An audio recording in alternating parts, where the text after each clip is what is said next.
Máls tekur 85. þingmaður Reykjavíkurkjördæmis suður, Svandís Svavarsdóttir, og beinir fyrirspurn til hæstv. forsætisráðherra.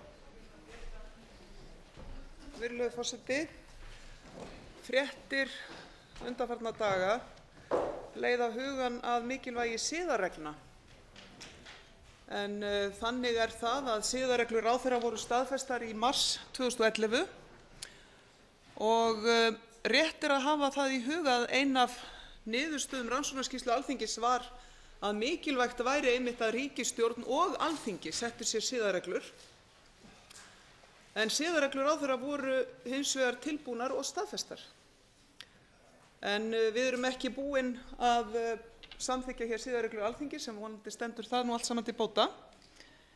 En Sigmundur Davíð Gunnlaugsson, hæstvirtur forsætisráðherra, hefur einmitt verið spurður út í siðareglur ráðherra.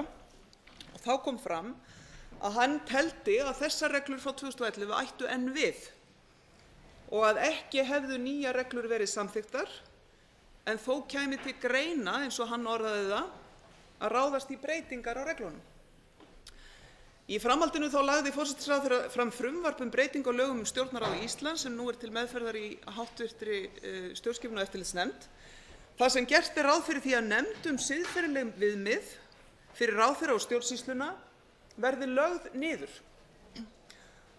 Forsætisráðuneyti mun samkvæmt frumvarpinu gefa stjórnvöldum ráð túlkun siðareglna, það er að segja forsætisráðuneytið eitt. Því hér spurt, eru siðareglur ráðherra frá árinu 2011 enn í gildi að mati forsætisráðherra?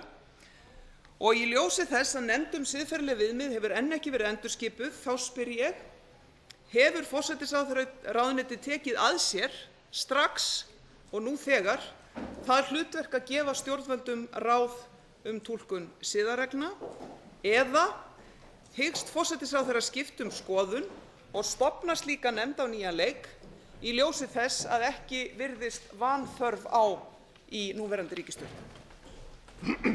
Til máls tekur hæstv. forsætisráðherra Sigmundur Davíð Gunnlaugsson. Virðulegur forseti. Hv. þingmaður rakti sögu þessa máls varðar siðareglur stjórnarráðsins ágætlega. Það er rétt sem hv. þingmaður sagði að siðareglur sem samþykktar voru 2011 og birtust í stjórnartíðindum það ár hafa verið hafðar til viðmiðunar fyrir þá ríkisstjórn sem nú situr. Þannig fengu ráðherrar kynningu á þeim siðareglum þegar ríkisstjórnin tók við og þær voru hluti af upplýsingamöppu ráðherra sem tíðkast að afhenda nýjum ráðherrum. Svoleiðis að menn hafa áfram haft þær reglur til hliðsjónar. Það er líka rétt sem hv. þingmaður nefndi að fyrir liggur nýtt frumvarp til laga Stjórnarráð Íslands, þar sem meðal annars fjallað siðareglur og hlutverk þeirra og mikilvægi þess að skerpa þar á, og það liggur fyrir að vinna hefur átt sér stað í forsætisráðuneytinu við undirbúning nýrra siðareglna. Það hefur raunar komið fram áður, en jafnframt fylgt sögunni að eðli málsins samkvæmt verði beðið með setningu nýrra siðareglna þar til að frumvarpið Stjórnarráð Íslands hefur verið samþykkt. Í millitíðinni hafa menn þessar siðareglur frá 2011 til viðmiðunar. Til máls tekur 85. þingmaður Reykjavíkurkjördæmis suður, Svandís Svavarsdóttir. Virðulegur forseti, ég þakka hæstv. ráðherra svörin. Það kom fram í svari hæstv. ráðherra að farið hafi verið sérstaklega yfir siðareglurnar frá 2011 með núverandi ríkisstjórn, og þess vegna vil ég spyrja sérstaklega í ljósi stöðu og tíðinda dagsins: var þá sérstaklega farið yfir reglur hagsmunaskráningu ráðherra, því að svo virðist sem að veruleg vanhöld hafi verið á hagsmunaskráningu ráðherra?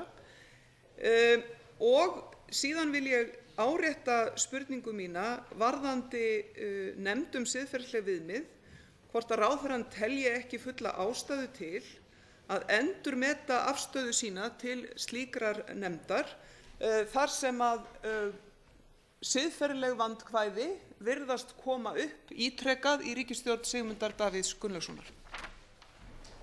Til máls tekur hæstv. forsætisráðherra Sigmundur Davíð Gunnlaugsson. Virðulegur forseti, eins og nærri má geta tekið nú ekki undir síðustu fullyrðingu hv. þingmanns.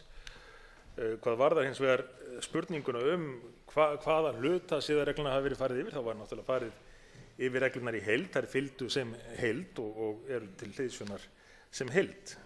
En með því ég alls ekki að fallast á fullyrðingu hv. þingmanns að ekki hafi verið farið eftir þeim reglum, meðal annars hvað varðar hagsmunaskráningu ráðherra. Ég gef mér að hv. þingmaður sé þar að vísa til þess að ráðherra eigi að segja frá því hverjir eru leigusalar þeirra. Það ekki fjallað það í þessum siðareglum og raunar ekki neinum siðareglum sem ég þekki.